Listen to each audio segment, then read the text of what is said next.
Hello, everybody. Making sure I have my audio levels on. We do. Welcome into Pack-A-Day Live. It's great to be back chatting with you guys.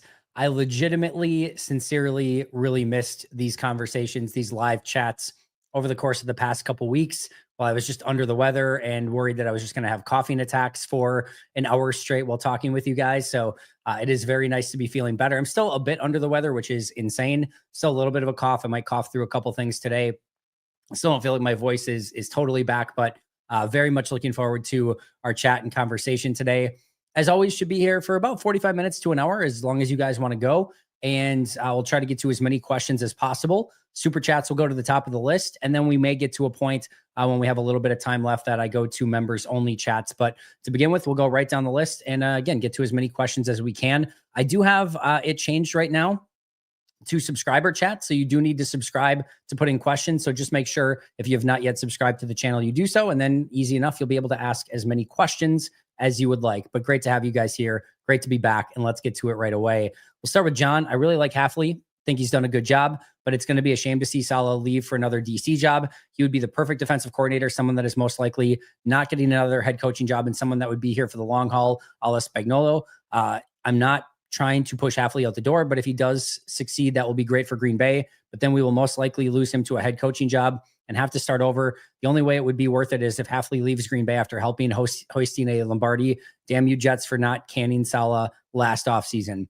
I don't necessarily look at it that way, John. In fact, there's one piece of that I would disagree with. And that piece of it is that I very much think Robert Saleh will get another head coaching job. In fact, he already has interviews for two of the open jobs this time around already. And he was just fired from the Jets. If he were to come to Green Bay, let's just say Jeff Hafley would go and let's say Jeff Hafley would get a head coaching job, right?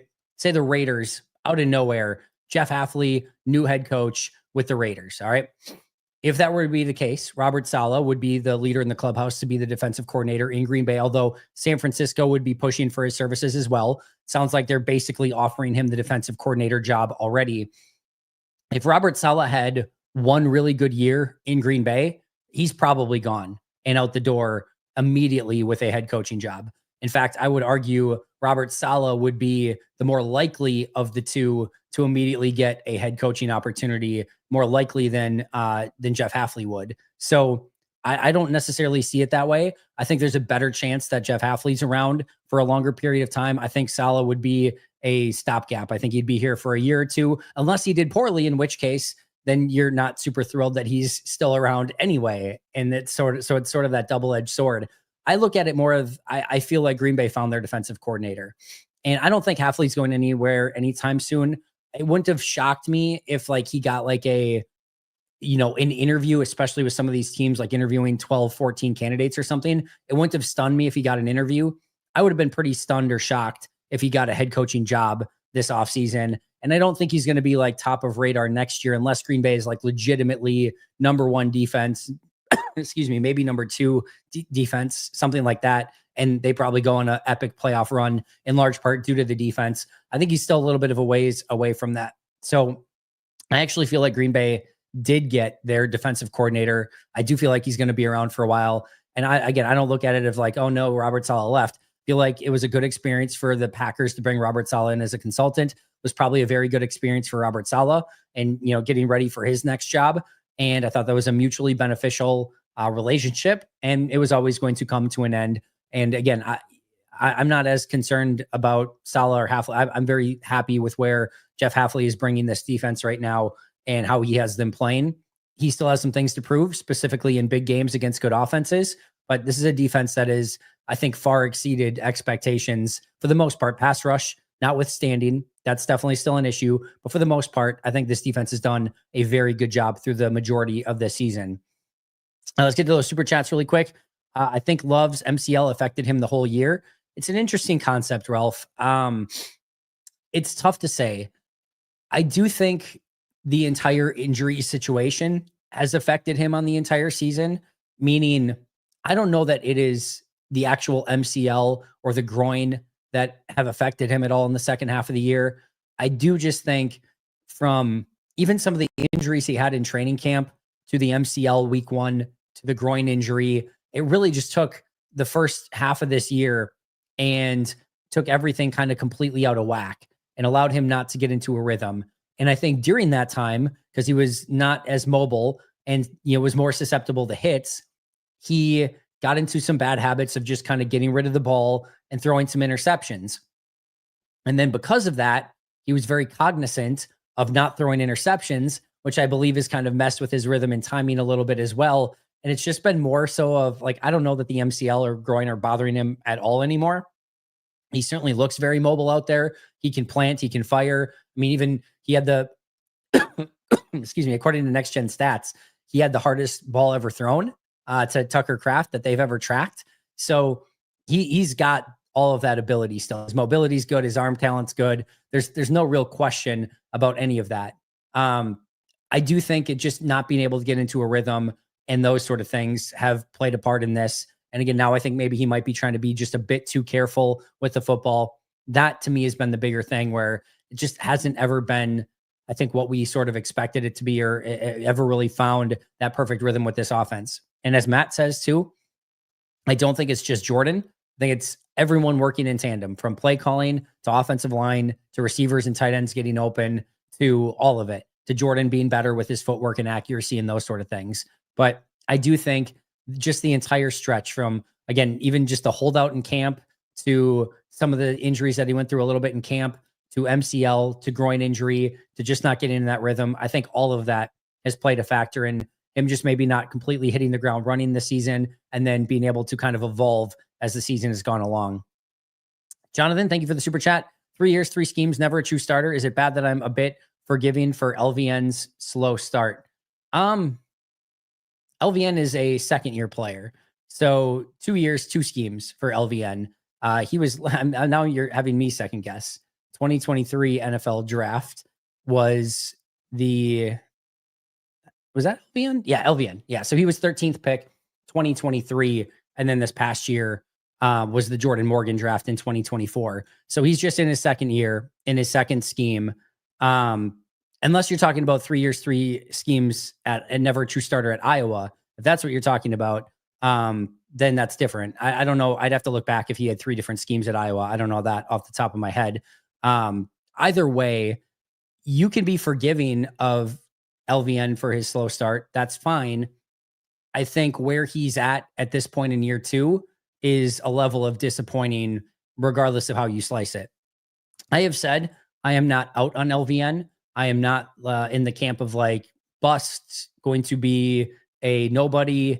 Like, he's still there's too many tools there. There's too much talent there for me just to say it's over, it's done with. We have seen players break out in year 3. We've seen players make that jump. So I think there's still talent there for LVN, but I think it'd be hard to slice it any other way than what we've seen so far has been not up to expectations, not what we expected as a top 15 pick in the draft, not what we were hoping for at this point in year 2. Catastrophic? No. I think he's a solid rotational player. I do. I think he can be somebody that is a top 4 defensive end on pretty much any team. When you're drafting in the top 15, you're not looking for your 3rd or 4th rotational defensive end. You're looking for a stud, a star, Pro Bowler, an All-Pro. Those are the things you're looking for. He's a long way from that. I think he's made a couple steps this year, specifically in football awareness and in knowing where to go and in not biting on like play action and sweeps and tosses and like just getting kind of caught out of position at times. I think those things have improved. I think I have him. I have not finished defensive grades for this week, but I think I have him. Sorry, 1 second. I think I have him just as like a slight negative on the season. Just pulling it up right now. Sorry for the wait. I have him at, and this again is not including week 18 against the Bears, negative 0.45. So again, we're talking about just about a neutral grade for LVN. And it's not like he's out in the field and you're like, oh my God, what the heck? Like, this is a nightmare. You're losing because he's out there, but you're not winning because he's out there either. So again, I'm not out on LVN. I'm not saying that he can't help this team. I'm not saying that he can't still take a jump, but I will absolutely say 2 years in, they're, disappointed with the level of productivity thus far. Special teams touchdown was a fireable offense. Tyler, I could not disagree with you possibly more in that situation. That is a beautifully designed play that is incredibly difficult to be prepared for and or scheme against. There are certain checks and balances that you have, I am sure, in place that immediately go out the window because of human nature. What I mean by this, and I totally disagree with the play call on the on the game as well, where he's saying like all you have to do is track the ball. No, you're not.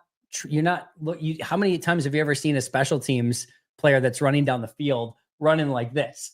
Once you get down to the end zone and you see that maybe the ball is going to bounce or whatever, then you get your head turned and you track it to see if you can down it inside the 5-10 yard line or whatever like that. But you're basically going towards the returner. Now, what happens is, Green Bay has a punt left on, right? So we're going to punt it to the left. We're going to punt it directionally this way. So that all of your coverage is going to funnel to the left. All right, that's great. What happens is punters are not perfect. So you can have a punt left called. Imagine this, right? Imagine you call punt left, right? And Waylon shanks it to the right and the returner's going to the right. And you're just like, well, I see the returner over there and I see him going for the ball and he's going to be able to return it up this sideline, but we called punt left. So I'm just going to keep running left no matter what, because we called punt left. No, of course you course correct. You call punt left. I start going left. The returner starts going all the way to the right. Of course, I'm going to track that way because I can't just let him have the full sideline. Like, you're going to have to course correct and get over that way, or you're going to allow a touchdown that way. We have seen this play twice in the entire history of the NFL. To assume that their gunner is going to sprint all the way back and then catch it on the run and then return it up the sideline, you're tracking the gunner in that particular situation. And I am sure there are, again, some checks and balances that Rich Bisaccia had in place. He was getting after a player on the sideline right after that for probably that exact situation. But human nature is going to tell you, every single time I've covered a punt in my entire life, the punt returner is the one that I need to worry about. There's never been an entire, other than unless somebody was on this team that was there for the Johnny Knox play, right? Unless you were there for that, this is the only time it is, to my knowledge, it has ever happened in the history of the NFL that the returner is not the one that's going to return the punt. So human nature is just going to naturally take over, and it would be stupid if it didn't. You'd be ridiculous if, like, the returner is going over there to return the punt and you're just like, I'm just going to keep going this way anyway. You would look dumb 99.99 times out of 100. So that is a hang with them, tip your cap. Kudos to the other special teams coach. Now, I have far more issue with, pretty much outside of Brandon McManus, anything else that happened on special teams that day. You can't open the game with a kick return, kick return penalty. You can't open with that. You can't have multiple kick returns that went past the 30-yard line.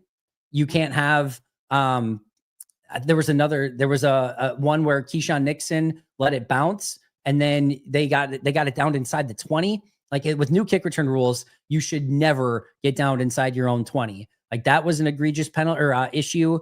There was another couple things as well, and I'm forgetting them off the top of my head, but there were a multitude of errors on special teams throughout the course of the day. All of those are preventable and are easily correctable and are things that you should have your team prepared for. A 1 in a million, or I guess once every little over a decade play that just both happens to be Bears versus Packers. I'm not concerned about that. I'm not worried about that, nor would I expect my special teams coach and or players on teams to be ready for that exact situation. Again, you tip your cap, you hang with it. Everything else on special teams that went wrong, to me, was more egregious than that one punt return. Give credit where credit's due. It was a well-executed play. Ian, thank you so much for the super chat. Also, thank you so much for becoming a Hall of Fame member. You are the best. Why did the 2011 defense regress so much from the 2010 defense, which played so well? It was basically the same team minus Jenkins. Thanks, Andy. Ian, that's a great question, and I wish I had an answer for you. I would have to really go back and watch that season. I will say, obviously Colin Jenkins can definitely be a factor in that. I think sometimes you can have a Super Bowl hangover. Now, I know they only lost one game that year, so up until the playoffs when they lost right away in the divisional round. But sometimes you can have a bit of a Super Bowl hangover, and it's tough to kind of get that motivation back. The other thing is, I think what people forget is when you've been successful for a while, the entire NFL studies you. They want to figure out what you are doing, how they can integrate those sort of things into their defense, and how their offense can make sure that when defenses start doing what you're doing or when they face you, they know how to counterbalance it and counteract it. So what some of the stuff that Dom Capers was doing that to me was ahead of his time and playing so much nickel. I mean, that was not the norm back then. He was really one of the first ones that just said nickel is going to be our base. Like, we're staying in nickel. And it was genius. It was beautiful because Charles Woodson was the most malleable player in the history of the NFL. And I've talked about this before, but what you could do with him that was so unique is in a nickel defense, right? So you're coming out in nickel defense. Let's just say, again, we're going to talk Super Bowl year here. You can have Cullen Jenkins and BJ Raji in the middle with Frank Zombo and Clay Matthews as your outside linebackers, right? And then what was it, like Barnett and Bishop, Desmond Bishop and Nick Barnett, I think, at linebackers, or maybe it was, I forget who was hurt. They had Chiller, Hawk, Bishop, and Barnett. I think Chiller and maybe it was Barnett that was hurt. Then I think maybe it was Hawk and Bishop. Either way, I think it was maybe Hawk and Bishop. And then you had, again, Zombo and Clay as outside linebackers, Woodson in the slot, and then Tremont and Shields on the outside with Pepra and Nick Collins at safety. And when you're in that formation, it's a true nickel defense where you've got Charles Woodson as your slot corner, 2 outside corners, 2 safeties, 2 defensive tackles, 2 edge rushers, 2 off-ball linebackers. It's a legitimately true nickel. So if you're in a 11 personnel, 3 wides, 1 tight end, and a running back, you're matched up perfect. But now if they want to go 2 tight end set, right? Or if they want to go more of a power look up front, you're still fine, because what it basically morphed into was BJ Raji becoming your nose tackle, with Cullen Jenkins and Frank Zombo basically becoming your 3-4 defensive ends, with Clay Matthews and Charles Woodson becoming your edge rushers. So now Woodson is basically just acting as an edge in a 3-4, which he's capable of doing, which is insane. And then your 2 linebackers, 2 outside corners, 2 safeties.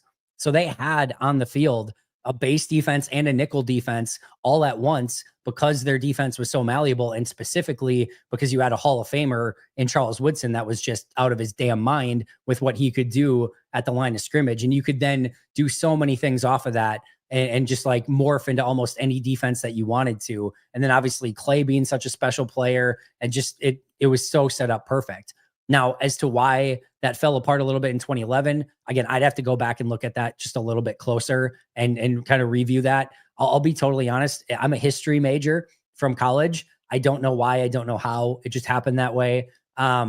It's weird because I'm a huge Packers guy. I'm a history major. And as soon as something happens, it's like, I'm looking forward to this week and this game and what's going to happen next year and the next draft. And like, as soon as the season's done, I kind of like just put it past, and like, that's in the past, and we're moving forward to the next free agency, draft, coaching hire, whatever it might be. So I'm kind of constantly looking current or forward when it comes to my coverage of the team. And I don't spend a whole lot of time like marking notes as to like what happened in that season. But I do know that some of those reasons are why they were successful at the time. And then again, I'm sure teams caught on a little bit to what Dom was doing. And I'm sure there was just, again, a little bit of a hangover as well, but I'd have to go back and look at it further. So I don't have a little bit more detail on that. Sergio Kennedy, thank you for the super chat. Sorry, but at this point, a consistent wide receiver is needed too many times. We think there's a star and then they're dropping the ball or not getting open. You are correct. Totally agreed. However, I'm still not willing to give up, as of now, the idea that Wicks, Dobbs, Reed cannot become that player.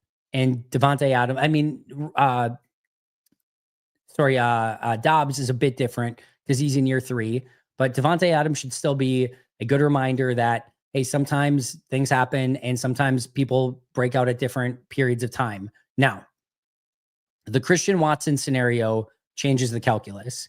Every one of these wide receivers in 2024 underperforming expectations in some capacity changes the calculus a bit. Bo Melton and Malik Heath, for the most part, and we'll see if Malik Heath has a little bit of a breakout here left in him. Obviously, good couple games recently when given the opportunity, but have basically looked like more replacement level type players, right? Nothing that they're going to be able to bring to the table consistently and from a playmaking standpoint. So that all changes your trajectory for how you look at this wide receiver room. You still feel really good about it overall going into next year, knowing that at some point Watson's going to come back, even if it's not towards till the end of the year. And you go into it with Dobbs, Wicks, and Reed, but then you still have access to Heath and Melton. But now it really changes because you probably want another early-ish draft pick in this draft. Reason being is Dobbs and Watson are now going to, well, first of all, Watson's going to be gone, you would think, a decent chunk of the year. You're now looking for that next big thing. Watson and Dobbs will be unrestricted free agents in 2026 that you may want to think about. Do we really want to pay big money to an off-injured wide receiver, a wide receiver that maybe hasn't broken out in a major way, that had a suspension because he wasn't maybe happy that he was getting the ball enough? There's some extenuating circumstances there. And then you've got Reed and Wicks and some of the other guys that are going to be the year after that. So they're going to have decisions with it. I even said prior to the Watson injury, I expected a wide receiver within the first 125 picks, probably not in the first round, not exactly in Green Bay's DNA, but I do expect probably somebody second, third, or fourth round that'll get added to this wide receiver room this upcoming season. Do I expect them to go get a Devontae Adams or a big-time wide receiver, something like that? I do not. I do not see that happening. Could it happen? Maybe. I wouldn't rule it out entirely, but I definitely don't expect it. But I do expect they'll draft somebody probably second, third, or fourth round at wide receiver, integrate them in, and then, probably have them kind of take Watson's spot early in the season. You're probably going to have some other injuries that flare up through the course of the year. Those will take care of themselves. Watson will come back at some point. Then you've got the Watson and Dobbs free agency the following year. And then they probably will draft another wide receiver or two in that draft, depending on what they do with Watson and Dobbs. So there's going to be some changeover at this position over the course of the next couple of years for sure. And I very much expect there to be a probably top 125 in this draft wide receiver, the top 125 pick in this draft taken at wide receiver. Good question though, Sergio.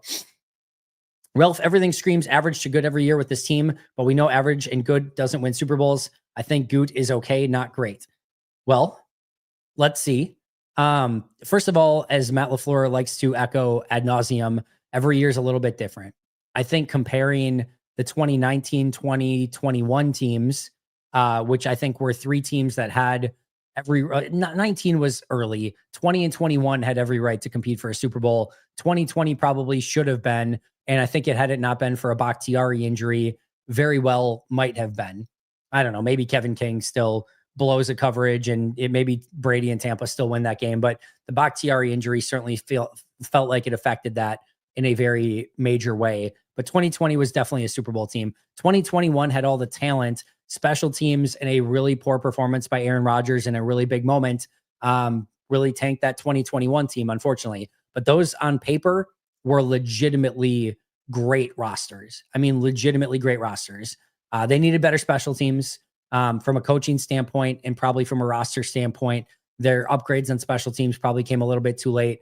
I still think, especially in 20, they had rosters to win the Super Bowl. And 19 was a really impressive run that they made to the NFC Championship, which I think was kind of well ahead of schedule at that point. So I think those three teams were all very, very good, just didn't finish the job, especially in 2020. It's unfortunate. Happens. It sucks, but it happens. Those are really great teams. 2022 was a nightmare, not nightmare, but a rough season. No two ways about it. And it was a situation where you tried probably to hang on to everything 1 year too long, understandably, because you just had a really good team that made another run towards the divisional round, but probably kept it a year too long. Nothing went your way. Rodgers got hurt. The international trip went terrible. You didn't have a bye until way later in the season. Just everything crumbled. Even then, you still had a opportunity to make the playoffs. They made that 4-game win streak at the end to get the chance. Just couldn't overcome Detroit. It happens. I think last year was, considering it was Jordan's first year and it was the youngest team to ever make the playoffs in the last 45 years, to get to the playoffs, to win the divisional round, almost beat the 49ers, I think was a success. I think that's a successful season based on your expectations, certainly going into that year. I think that season was overall a ton of fun. Some hiccups early, some hiccups late against Tampa Bay and New York for sure. Some massive wins against KC, Detroit in the middle of last year, and then a big win in Dallas, and almost probably should have been a win if your kicker doesn't maybe blow it at the end and a couple other things go awry, but every chance to win that game. And then this year, you were 11-4. You had nothing basically to play for your final 2 weeks. Team probably took the foot off the gas a little bit. Obviously had some extenuating circumstances with Jordan in that last game as well, with him going out due to injury. And you have your last 2 fall, but it really didn't affect anything all that much. You're 11-6 to end the season, and we don't even know what this year is going to bring. Now, do I think this team is closer to really good than epic Super Bowl champion? Yeah, I think and that's what they've shown so far, that they are really good. They can beat the bad teams. They're, not quite there with the elite teams in the NFL.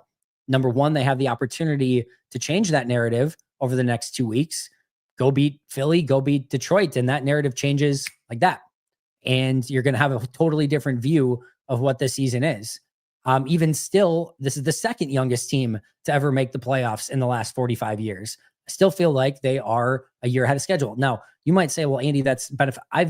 If anyone's been here for a hot second, I said before they traded Rodgers, that 2025 would be the target season.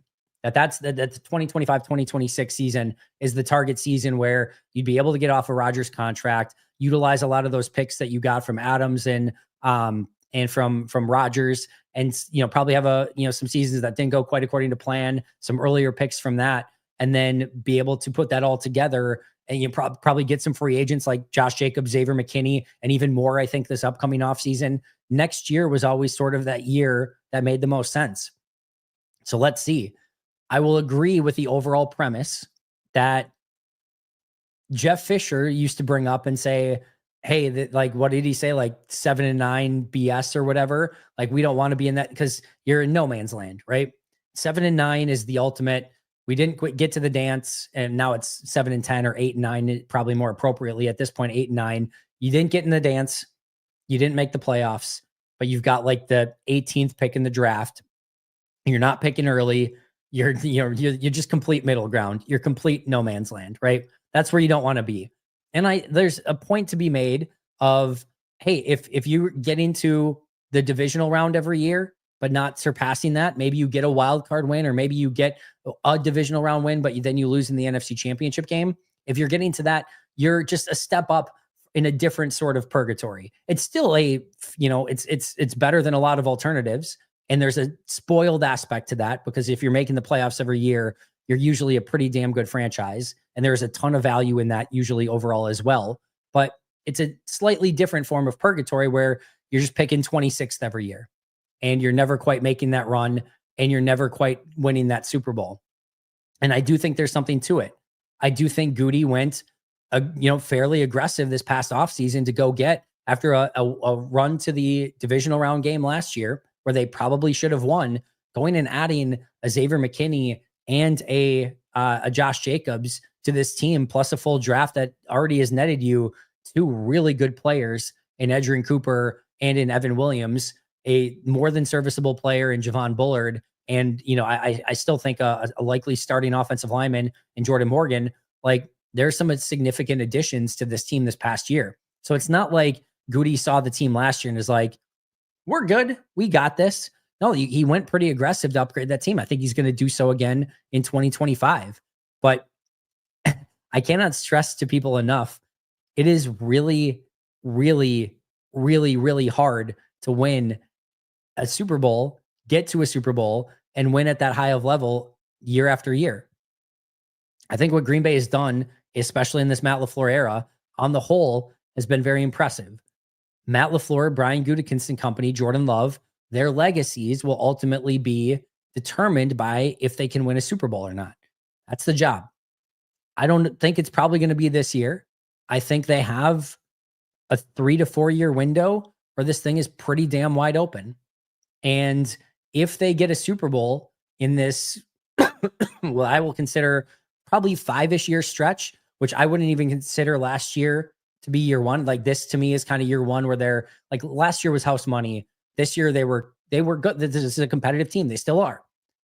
This year to probably the next 4 years, I think they have probably about a 4 to 5 year window that this thing is really open for them to go and attack this thing. If we get through that and no Super Bowl, all right, we need to have there's a conversation to be had of, was this team just the bridesmaid and never the bride?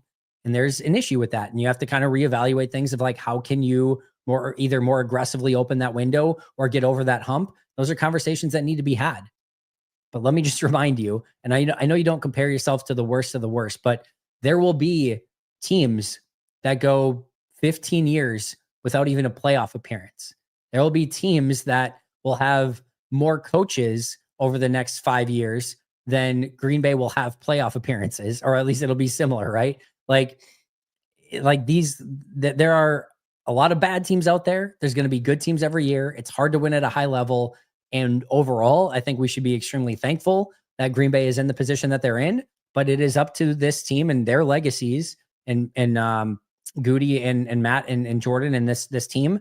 If they want to be special, if they want to be considered on the Rodgers, Thompson, McCarthy, on the Holmgren, White, Favre, Wolf, levels, go win that Super Bowl. And if they don't, it'll be to some extent a failure, but they still have a while to go before we make that ultimate determination on this era of Green Bay Packer football. And they're in a really good spot right now. They need to do a little bit more to get them to that elite level, in my opinion. But let's see what they do this postseason. Maybe we're talking in a week and they're less than a week and they're done. Maybe we're going to be talking about, hey, let's go beat Detroit. Let's take it one step at a time. And like I said, there's still a wide window open for this team to go attack it still. Nick Collins had a career-ending injury in game one. Oh, yeah, that probably did it in 2020. In 2011. Man, that still sucks. One of my all-time favorites in Nick Collins. This is a true story. Nick Collins and his family went to a church I was going to at the time. This was obviously a long time ago. I think this was post-injury, if I remember correctly. And he has a son. Last I checked, he was in college. It's just Nick Collins Jr. I want to say he was maybe like 3-4 years old at the time. I swear to God, that kid ran like a 4.340. That kid was the fastest like 3 or 4 year old I have ever seen in my entire life. I'm like, yep. I wanted to just get the stop clock out and just have him run like the 3 cone and the 40-yard dash. Like he was the most insane 3 or 4 year old it was incredible. So that's my Nick Collins Jr. story. But yeah, last I checked, I think he's playing college ball right now. I don't know if he's like a high prospect or anything like that. But that kid at like 3-4 years old was fast as hell. But yeah, Nick Collins, one of my all-time favorite Packers, no question about it. Does a contract restructure of Ja fully replace cap numbers moving forward? Ja showed dedication this year. Offer a percentage of snaps played a deal. Unlikely, but low risk, high reward, depending on cap hit with restructure. All right, I think I know what you're asking here, Matt. So if you look at Ja's contract, which I'm pulling up right now, so the amount of prorated signing bonus and things like that, the $18 million that's already going to count towards the cap, no matter what, whether they cut him or they play him or keep him on the team, that's going to be an $18.1 million cap hit, no matter what. Not all next year, unless they release him pre-June 1st with no June 1st designation or trade him pre-June 1st. Then you take all that 18.1 mil all at once, which is fine because it's still a savings. It's not that big of a deal. In fact, I'm always more of an advocate of just take your medicine with it. But that is going to get paid to him no matter what. Now, next year, for example, and we've talked about this, he's got about 17 million in non-guaranteed money that he is set to make if he plays another year in Green Bay. That part you can restructure. That part you can say, Ja, we want to take this 16 million, and how you would have to have this conversation in order to make it amicable to Ja, right? Is you'd have to basically say you're set to make 17 million. None of it's guaranteed. None of it's guaranteed. What we want to do is compromise on this for you.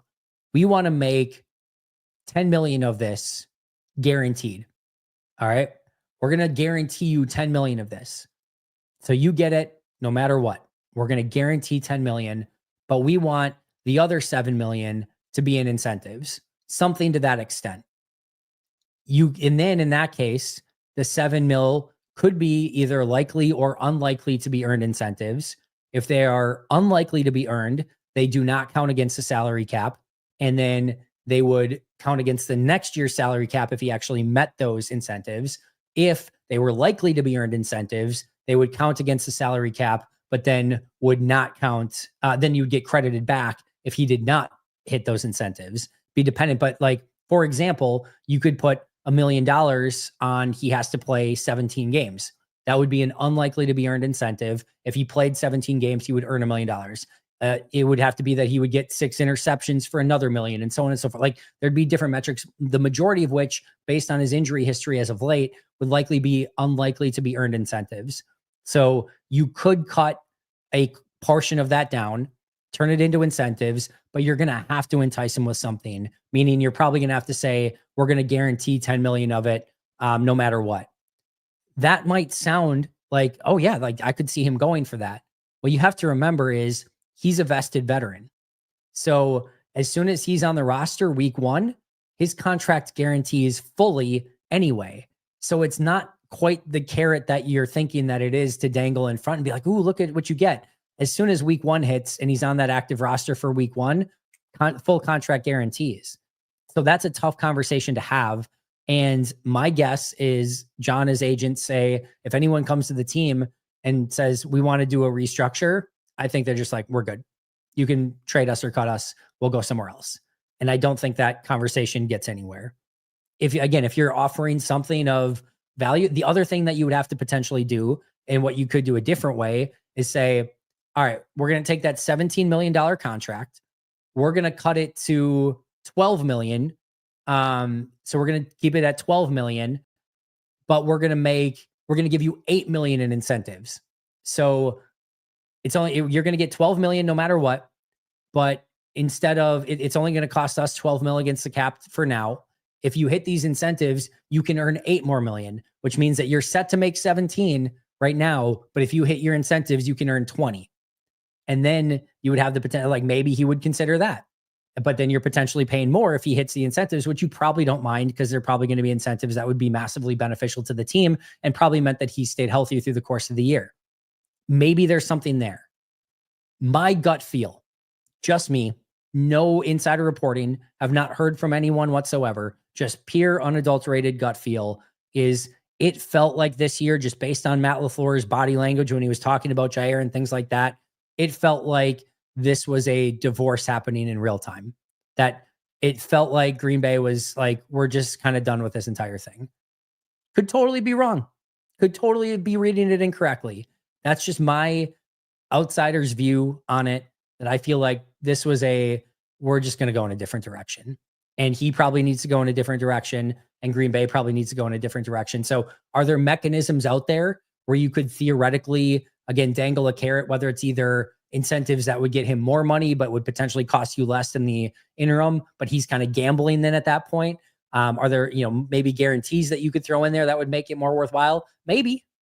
But my guess is they don't go in that direction. They probably can't find common ground. It would be a really tough thing to sort of figure out. And my guess is it just ends up in either a trade or a release at some point this next offseason. We'll see though. I don't have like this unbelievable feel on it. If you told me Jaire was back, wouldn't be stunned, would probably be surprised. All right, Brandon, Packers are tied for 8th in sacks at 45, but are 31st in blitzing. So why does it not pass the sniff test? Those don't seem like terrible numbers. Well, a couple things. Excuse me. If I'm not mistaken, I would say I think a huge chunk of those have come in like 2 games. I want to say like 15 of those or something are in like 2 of their games, which probably then kind of brings it down. I will say this, and I don't think Green Bay's overall pass rush has passed the sniff test, to your point here, Brandon. What's happening to Green Bay is happening all over the league. And what I mean by that is you are seeing more and more and more and more teams keep 7 guys in to block initially. And a lot of teams are still bringing 4-man rushes. Like you said, Green Bay's 31st in blitzing. So Green Bay might show that they're going to bring more than 4, but a lot of times they're just bringing 4. A lot of teams are showing that they're going to bring more than 4, but a lot of times they still bring 4. Just may not know where it's going to come from, but teams are keeping in their 5 offensive linemen and then usually a tight end and a running back to chip on almost every single play. And what happens is, let's say you've got Rashawn Gary. All right, Rashawn Gary's going to rush off the edge. He's going to have a tight end go out on him, bump him, chip him, try to block him for a second or two, and then the tight end's going to release him. Tight end's going to go out in the route, and now Rashawn Gary's got to beat an offensive tackle. So that offensive tackle gets a beat and a half to get in position, to get his feet right, to get his hands right, to get prepared for Rashawn Gary. And Rashawn Gary has to go through what I consider 4 hands, 2 people, through the course of that play to get to the quarterback. You then, excuse me, you then have Devontae Wyatt inside. And now Devontae Wyatt is going to go against the guard and the center. The center is going to move over to Devontae as well. Actually, we'll just say it this way. Devontae's going to be there. He's going to have to go against 2 people, center and the guard. So he's double teamed inside. All right. Now, midway through that play, the center, after double teaming Wyatt and Wyatt gets stymied and he can't get off the ball because he's got 2 people on him, that center is going to move over and is going to take the right guard, the other defensive tackle. In this case, we'll say Kenny Clark. So Kenny Clark was getting a one-on-one against the guard for the first part of it. So he's got the opportunity to get up, go against the guard, and maybe he even starts to win. Boom, center's over on him. Now he's double teamed. So he's got to go through 4 hands through the course of that play. And then you've got the next defensive end. So you're bringing, let's just say in this case, Kingsley Enagbare. Kingsley Enagbare is coming off the end. He's going to get the offensive tackle on him. And now the running back's going to come up and he's going to chip it so that the defensive end is forced back inside. And now the defensive end or the offensive tackle, has a leg up and an advantage, a leverage advantage because the running back just chipped him and can make him more predictable because he can't come around the edge on you. He can't just beat you with speed around the edge because the running back's going to come, chip him back inside, and you're going to be able to anchor and follow up on him that way. This is happening all over the league. So if you're not bringing more than 4 and it's more of like a traditional rush set, every single one of those guys, the Rashawn Gary's going through a tight end and a tackle. Devontae Wyatt's going through the guard and center double team, and then the center is going to leave at some point. Kenny Clark's going through a guard, and then the center is going to come at some point. And then your other defensive end, Kingsley Enagbare in this case, going against a chip from the running back and an offensive tackle. Every single one of those guys gets 4 hands on him at some point.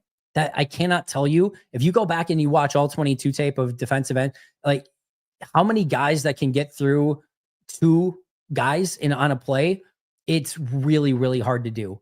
It is really, really hard to do, which is why you're trying to see teams like kind of confuse where guys are coming from and, do these simulated rushes. And you might think that guys are coming from the right side, but they're actually coming from the left. And it can kind of, excuse me. 1 second. It can kind of mess with the offensive line, and there's evolutions to that as well. But that is happening all over the league. Look at TJ Watt. Like a lot of TJ Watt's pressure numbers are done because he's getting a lot of this treatment as well. And you go watch in any given play, and the odds that you get a one-on-one with somebody, man, it's slim. And if you do, offenses are very wise with who they choose to give that one-on-one to. If Aaron Mosby's out there, then maybe the running back can go out in the route and he doesn't have to stay into chip. Maybe you feel pretty good about that matchup. If it's Lane Johnson versus Aaron Mosby, you probably don't need that running back to stay in and chip. You can probably get by with that. But if you're Kenny Clark, if you're Devontae Wyatt, if you're Rashawn Gary, you're likely going to see at least 3-4 hands coming your way through the course of that snap. And again, that is happening all throughout the NFL. So it is not just your Packers defense that feels like, why is it so hard to get pass rush? Why is it so hard to get home? It's because offenses are saying, we're going to go basically with a 3-man route, and then we'll let our tight ends and running backs chip and help out and then get into the route eventually, which is why you're seeing so much in the NFL right now, all throughout the league, of we have basically a 3-on-7 down the field. Like we've got 3 wide receivers that usually, or 2 wide receivers and a tight end that are going down on routes. and they're covered by 7 guys to some extent, either in man or in zone. And it's hard for that to happen. So what happens? How many checkdowns do we see per game? Because then all those defenders are backing off, keeping everything in front of them. They're allowing you to check down the ball. So a quarterback's dropping back to pass. They're given time usually because they've got, 7 guys protecting at some point throughout the play against 4. They're given some protection. They're seeing 3 guys covered by 7. And then those running backs and tight ends get, out in the route. They finally check it down to them. And then you're hoping they can get some yards after the catch. But it's why there's so many checkdowns in the NFL right now. So it's hard to get after the quarterback. Offenses are being very protective of those players to try to give as much time as possible for those longer routes to develop, knowing that you can always check it down to the guys that are helping out in the first place if you absolutely need to. It's an interesting dynamic. It's obviously not happening every play. That would be an oversimplification of it, but watch it sometimes. Watch how many times tight ends, running backs stay into help or chip and how many defensive linemen get one-on-ones. It's not many, and usually they're very picky and choosy with which defensive lineman actually gets that one-on-one. Good question, though. Spree for all, do you know the criteria for the Packers retiring a player's number? And do you think Butler or Woodson meets that criteria? I do not know the criteria. I do not think Woodson will meet it just because I don't think he was in Green Bay long enough. Again, that's just my feel. I don't think Woodson will be retired. I also think Woodson kind of sees himself as a Raider. So I don't think you're going to really retire him as a Packer when Woodson, I think, probably considers himself a bit more as because he Packer Raider. I would be surprised if Woodson ever got his number retired. I think you could maybe see Woodson in like the Wall of Fame or like the Ring of Fame. I think that's possible. Butler's already in the Ring of Fame, right? Woodson's not in the Ring of Fame, right? I don't think Woodson's in the Ring of Fame. I could see that happening. Butler, I think, is in the Ring of Fame. I'd have to look at that too. I think he is. I think he just got in recently, if I remember correctly, but I would be pretty surprised if his number got retired. My guess is they're going to be very choosy with number retirements moving forward. Rodgers will probably be the only one coming up that I would think would get that honor bestowed upon him. Brandon, also on the wide receiver topic, Mr. Hill looks like he wants a new home. We have some cap space. I know it's unlikely, but a dude can dream. I don't really want that, to be honest. I think he's past his prime. I think he's, I just don't think he fits the mold of what Green Bay looks for. He's not a blocker on the outside. Him and Jaden Reed really couldn't be on the field a ton with what Green Bay wants to do. That would be about the last. If Tyreek Hill is a Packer, I will be beyond stunned. I'll do a 1-chip challenge or something like that this offseason. That would probably be about the thing that would shock me the most this upcoming offseason. I feel like we're trying. I think there's a better chance that the Packers trade away Jordan Love than that they trade for Tyreek Hill. That's how unlikely I think that it is. I feel like we are trying to run an offense through Josh Jacobs with an O-line that is built for pass blocking. Could that be why it is clunky? I don't disagree with your overall assessment here that it's a more pass blocking offensive line and they're trying to run an offense through it with Josh Jacobs. The problem with the premise, though, Wesley, is that the running game has been really good, mostly due to Josh Jacobs, but also Chris Brooks and Emmanuel Wilson. This offensive line is predicated, and their run game is predicated more often on offensive linemen being able to get to their spot on the field, kind of get in the way, and let Josh Jacobs kind of be the one that elevates the running game. There's a reason they spent that money. It's really, really hard. And Philadelphia has done a great job of it, but it's really, really hard having an offensive line that's great at run blocking and great at pass protection. Green Bay, it feels like to me, has more prioritized pass pro, understandably, with Favre, Rodgers, Love. Like when you've got a franchise quarterback, you should prioritize pass pro, especially in the modern NFL. You should prioritize that. And then guys that have the movement ability, the seal ability, they may not be movers in the run game, but they can hit their spots, get in the way, and a really good running back will more than be able to make that work. And that's what I kind of feel like this run game is predicated on. Not to mention that Matt LaFleur, to me, is very good at designing run plays, making all the motions, orbits, sweeps, all of that sort of stuff, all the eye candy that goes into it. He's really great at that. You combine good athletes on the offensive line that can get to their spots really quick, that can seal and that you have a very dynamic, unique run game with a really dynamic and unique running back, that's going to make you successful running the football. And we've seen that with Green Bay. Not necessarily going to have maulers, not going to run a lot of, we're just going to power through you sort of stuff, but more than successful running the football, right? And I have no problem with them saying we're going to be a run first team. No issue with that whatsoever. Now, my thing is the pass offense is what's been clunky. It's not been the run game, it's been the pass offense. And they have a pass protecting offensive line in theory. So to me, it doesn't explain why the pass offense is the one that's clunky, because you've built an offensive line that's more set up for pass protection. So to me, that's not why the offense is clunky, because the run game is working just fine. But I do think they have to have just more efficiency passing the ball. And that's what they have to get figured out. Not necessarily any issues with the run game right now, which to me is working more than fine at the moment. Excuse me again. Andy, I think we are severely underutilizing Tucker Kraft. We should be trying to get him 7 to 10 catches a game, some design, played screens, etc. I think it should help support the run game. They did get him a couple of screens this past game. What I will say about Tucker is he's not a route running / separation artist, meaning he's really good after the catch, has really great hands. If you can get it to, get it to him in some of those tight end screens and things like that, he's more than capable. Some of those plays in the flat, some of the bootleg stuff, those are all things where you get the ball in his hands and he can make some really cool stuff happen. What he needs to do to evolve his game to that next level is become a more nuanced route runner, find holes in zones a little bit better, and be able to separate from defensive backs a little bit more.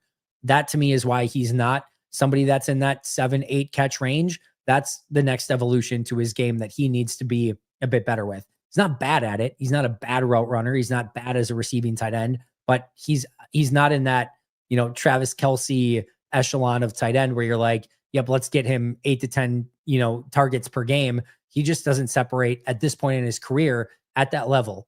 So when he does that, I think you will see him use a little bit more. I'm not saying they can't or shouldn't use him more. I do think, to me, the three players that I still want the ball in their hands the most are Jaden Reed, Tucker Kraft, and Josh Jacobs, especially with Christian Watson out.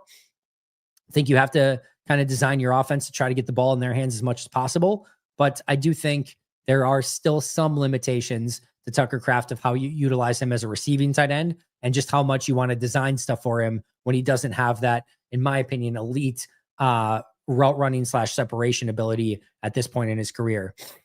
All right, with some really good what's his name is up on Lambo. Okay. My apologies on that. I couldn't remember if his was or not. I knew Butler's was. Again, this is where I get really confused with some of the, once it happens, I'm like, is he up there? Is he not up there? So good. Woodson's more than deserving of up there, but yeah, I don't think they would ever retire his number. If Saquon doing an end around route or lining up as a wide receiver, who do you have guarding him? In my opinion, I would put Cooper on him because of his speed. Yeah, I think that stuff probably gets a little bit overplayed. Probably Christian McCaffrey's the only running back in the more recent times that maybe Jahmyr Gibbs a little bit as well, if he, kind of gets in it. But to me, it's still McCaffrey. He's the only one that I feel like when you line up outside and if you're going like real man to man, like you better have a corner on that dude because he's a wide receiver out there. Like he could run when his prime, he could run routes like a wide receiver and he would school you. So that would be one that I don't think Saquon's in that. I'm not overly concerned. Put a safety out there, put a linebacker out there. It matters which linebacker. You don't want necessarily like Eric Wilson or Isaiah McDuffie, but Green Bay's not going a ton of man in this game anyway. If that would happen, they would be in a zone defense and it's probably much ado about nothing anyway. So yeah, I'm not concerned about Saquon going wide. I'm not concerned about them getting caught in man-to-man coverage in that situation. If they were going to do that, then yeah, just put Bullard or Cooper, any of those guys over it. And it should, for the most part, be fine. Just get after the quarterback. That I'll just put it this way. That's probably the least of my worries going into this game is anything like that. I'm worried about Saquon, the runner. I'm worried about AJ Brown and Devontae Smith on the outside. I'm worried about Jalen Hurts and his ability to run the football. I'm worried about their unbelievable offensive line. Those things I'm far more worried about than anything. If they want to put Saquon Barkley in the slot, I'm going to tip my cap for the most part and say, thank you. I'm glad he's not in the backfield. I don't want to see him get the ball in the backfield. If you're trying to do that a lot, if you're Philly, you're trying to overthink it. Just put the ball in that guy's hand, just hand it to him. And that's how he's going to be the most efficient. And that's what scares me if I were a defensive coordinator, I just don't want the ball in his hands. Now, if he goes down the field, now you've got to complete a pass to him. And now we could potentially break that up. You just hand it to him in the backfield. I'm scared enough already. So just do that. If you're Philly, you don't need to get too cute with it. All right. Chicken, it's frustrating to watch the Lions do easy, fast passes to get the O going, but the Packers do these annoying spin around plays and let the D line get off because they take so long to get off the line. Well, this is, again, I would say the spin run game is not an issue. Like that is something that has been working very well for this rush offense. And that's for the most part when they're running their spin series. If they're going to pass off of their spin series, usually it's like a screen pass or something that it's developing, and then you know exactly where you're going with the ball. There isn't really much where they're doing spin, and then Jordan's going back to pass. At least not that I can recall too much off the top of my head. If you're just talking about play action, I would say it's funny because most people in my mentions are saying, why is Green Bay not doing more play action off of the Josh Jacobs success? Why are they not having more success with their play action game and running it more? It's all well and good to want some of the quick passing stuff to work. Guys have to get open quick in order for that to work.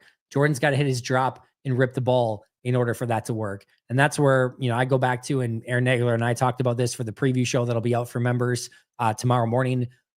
This offense has to find a way to play fast and in rhythm. Get to your 3-5 step drop and rip the ball. But it's going to take the offensive line protecting. It's going to take wide receivers getting open, right play call against the right defense. And everyone's got to be on the same page. They can do that. They're going to be in a really good spot. But Detroit's doing it at a very high level. They're doing it better than anyone else in football. And yes, you're always going to compare yourself to the best and say, well, they're doing it better. Yeah, right now Detroit's doing it better than anyone else. Better than the Chiefs, better than the Bills, better than anyone. So yeah, they're a good litmus test for what you want to get to and what you want to be.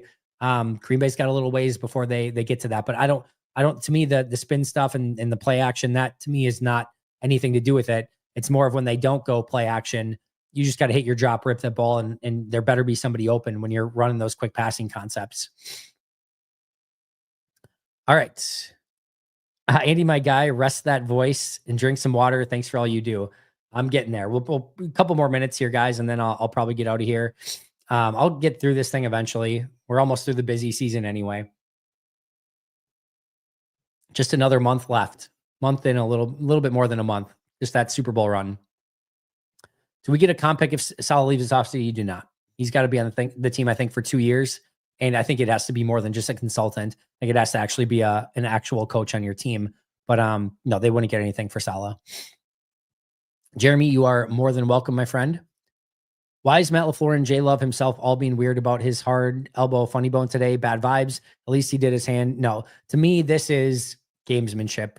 This is, we're going to go through this charade and pretend that Jordan's having issues, and we're going to try to keep the Philadelphia Eagles guessing. And it's stupid, but probably something that's just a necessary evil of, we're not going to tell anyone exactly what's going on or things like that.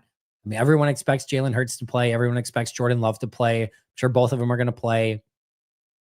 It's much ado about nothing. Now, I don't know that for sure. Maybe Hurts or Love or both, or not, who knows? Maybe they're both worse than we know. Both teams are just doing a good job of, I guess, keeping it a secret. But I think you could even tell with Jordan today of when he started talking, it was like, yep, I'm good. And then when he kind of got on of well, we'll see. And then I'm hopeful. And then it was yep. And then you could tell almost remembering of oh yeah, I have to go through this dumb charade of pretending that I'm not going to play in this game. I'd be pretty surprised if he doesn't play. Yeah. Water's gross. I'm not a big water guy. Is that bad? Should I be drinking water? Exciting future for this young club. Can't wait to see Quay and Cooper together on the field. It'd be nice if they could have their best tag team duo this week. That would be very, very nice. Hey, one step at a time, Game Boy. Gamesmanship first, game management later. Nothing like a kickstart at 8 p.m. Big game. Dude, I could drink 2 of these at 1 a.m. and I could go to bed at 1:30 a.m. and be totally fine. Wouldn't even register on my radar. So yeah, that will not be a problem whatsoever. I will probably have another soda after I finish this kickstart and still be it's good to sleep as soon as I hit that pillow. All right, one more question. Matt gets it. Do you think the offensive play calling has been watered down since we clinched? I think it got watered down in the second half because Malik Willis was in. I don't think they watered anything down against Minnesota. They maybe like didn't go all out in case they would see Minnesota again, but I think they were trying to win that game. I think they came out against Chicago trying to win that game, and then probably got watered down a little bit more when Willis came in. Nothing crazy, but I guarantee you Matt will have a good plan prepared for Philly this week, and I think we'll see a more energized, hopefully more efficient, more attacking, offensive-minded team this upcoming week. That's my expectation. Hopefully we see it. Hopefully you get a really fun game. Andy fired me as his diet and nutrition coach, guys. That's why he hates water. Yeah, if I had a diet and nutrition coach, I think we'd have some things that we need to work on. That's for sure. All right, guys, I'm gonna get out of here. I'm gonna go drink some water. See, this is what you guys don't know. The largest ingredient in my kickstart is carbonated water. Number one on this. So this is primarily carbonated water. There's just like 18 chemicals on top of it. And those are there to help you, not hurt you. See, it even says we're here to help. So yeah, this is primarily water. What more could you want? Look at this. Coke Zero. Where's the first carbonated water? First ingredient. Look at that. See, it's basically like the healthiest thing that you could have. You're very welcome, Matt. Hopefully I'll be feeling better soon. Still great chatting with you guys. I'll be back for members Q&A tomorrow night. Happy hour. There'll be 7 p.m. Q&A on Thursday. Happy hour 3 p.m. on Friday. Probably do some sort of pregame on Sunday. No, I probably won't. I'll do a post game. I don't think I'll do a pregame because I've got my son's soccer game right before it. So maybe something early in the day, maybe like an 11 a.m. if I can pull it off, but I'll have to kind of keep you posted on that. But for sure, members Q&A tomorrow, and then happy hour 3 p.m. on Friday. See you guys then. Enjoy your night. Freaking go, Pack, go. Let's get a win this weekend. See you guys soon.